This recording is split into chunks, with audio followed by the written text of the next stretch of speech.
Hi, it's May 5th, 2011.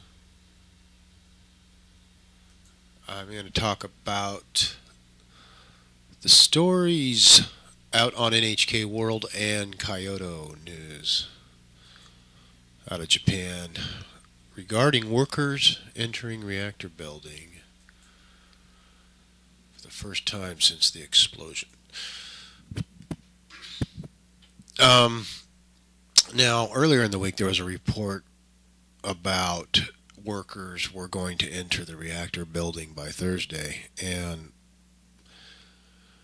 that report was saying that they were going to have all the radioactive material filtered out by Thursday and then have some workers go in there to install a water gauge so they could see how high the water level was getting in the dry well, which is their new cooling system, their ad hoc cooling system idea. Now, that didn't happen. Now, workers did. They're claiming workers entered the reactor building on Thursday, though. However, they seemed pretty determined to at least show a symbolic um, gesture to the public that workers were able to go back into that reactor building to do something. And what they did apparently is it's kind of confusing if you read both articles. Um, NHK World claims two workers entered the building to install a purifier for the radiation contaminated air. I don't think they did that. They may have, but every discussion or article or report so far about the purification system was it was going to be assembled outside the building, in the turbine building. And so maybe they left the word turbine out of this sentence here. On Thursday morning, two workers entered the turbine building to install a purifier. Because later, then they say the next statement is workers will be divided into groups of three. And each group will work for about 10 minutes to install 8 air ducts. This is going to happen. It has not happened.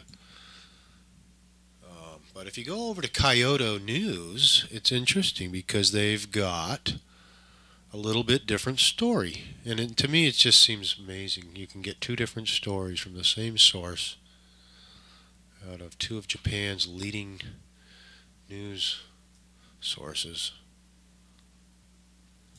But they have a little bit different take on all of this. That workers enter the number one reactor building. They installed 8 pipes of 30 centimeters in diameter that connected to a ventilating device at the adjacent turbine building. So, I don't know. It's confusing. Did they did is this the three teams? The three divided into groups of 3, I mean, that NHK is talking about that they will be doing, but they already did it? And apparently, according to Kyoto, there's already outside the reactor building, in the turbine building, there already is a ventilating device that these guys were going to go in there, take these tubes in there, probably big tubes, to lay them out in the reactor building that were connected to a ventilating device at the adjacent turbine building. So anyway, I'm not going to get too far into this. Is going to develop daily now. But this work was already supposed to have been done to allow the big report out of TEPCO earlier in the week was by today all the radiation would be out of the building. And they would have guys in there to install a water gauge, which would help them go to their next step in cooling the reactors down. Now they're behind schedule. Apparently they're determined to, give the impression they've got workers going into this building, even with high radiation levels.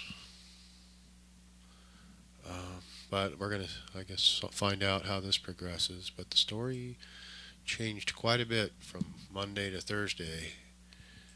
And again, they're showing us how this with all this kind of work is going to take a little bit longer, and it's going to be a little more um, precarious than I think they would like.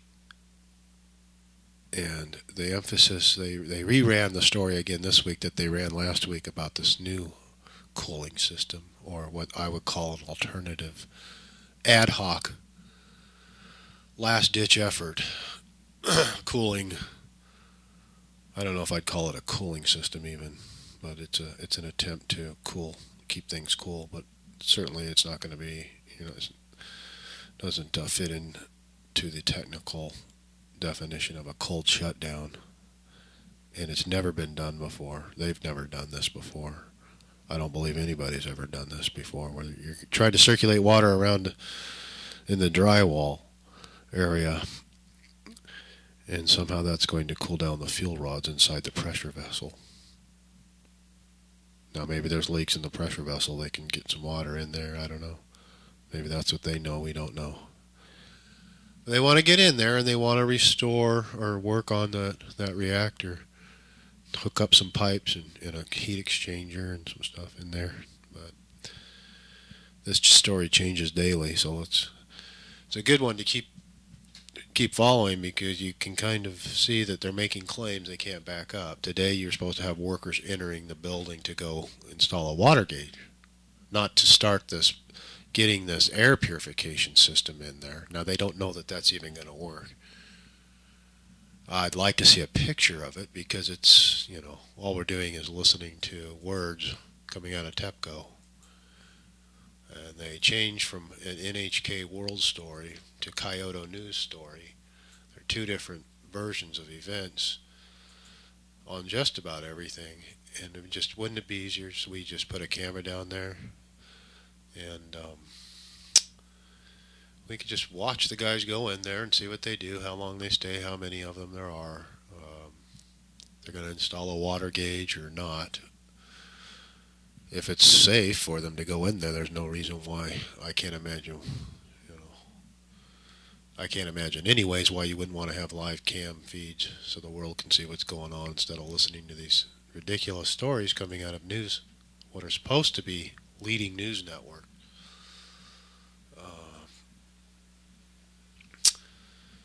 Anyway, I guess we will find out. It sounds to me like you had two guys go in for 10 minutes to install 8 pipes today. And I don't know that that's even true, since we didn't see any pictures of them. And we don't see any pictures of pipes anywhere. And maybe they did. Maybe they connected it to one of the ventilating, or maybe they've got 8 ventilating devices at the adjacent turbine building. I doubt they put in a ventilating device inside the reactor building itself, but maybe they did, because that's what they're saying on NHK.com. I don't know who's right, either Kyoto News or NHK.com, and there's several other sources around the world that are reporting this in different variations of different takes on what actually occurred. But my hat's off to them. They're very determined to go in there and restore something inside these buildings. Or I'm wondering if this is maybe a ploy to stall for time, not contain the site, but keep it open so they can repurpose fuel or equipment or whatever it is they think they can still scrap out of there, make a few bucks off of before they have to seal it all up. But I don't know. Maybe this is maybe they'll be able to put a heat exchanger on the reactor, circulate water in the dry well. That'll fix everything.